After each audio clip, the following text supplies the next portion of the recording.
વડોદરામાં મનમોહન સોસાયટીના તેમજ વડોદરાના રાજાની આન બાન શાન સાથે આગમન યાત્રા નીકળી હતી। મહારાષ્ટ્ર બાદ ગણેશોત્સવમાં વડોદરાનું નામ મોખરે આવે છે। 10,000થી પણ વધુ ગણેશ મંડળો વડોદરામાં સક્રિય છે।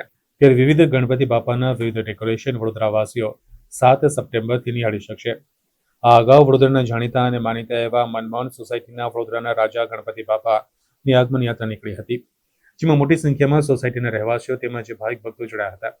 ત્યારે આ આગમન યાત્રા દરમિયાન લોકોને પ્રસાદ રૂપે મોદક પણ આપવામાં આવ્યા હતા। ડીજેના તાલ ઉપર મોટી સંખ્યામાં ઉપસ્થિત ભાવિક ભક્તો તેમજ સોસાયટીના રહેવાસીઓ મન મૂકીને ઝૂમી ઉઠ્યા હતા। દર વર્ષે નવું થાય છે, લોકોને આતુરતા હોય છે। આપ જોઈ શકો છો કે આ વરસાદ પડ્યો છે, છતાં પબ્લિક દર્શન માટે હજારો સંખ્યામાં પબ્લિક જે આવી છે એ બદલ તમામનો આભાર માનીએ છીએ।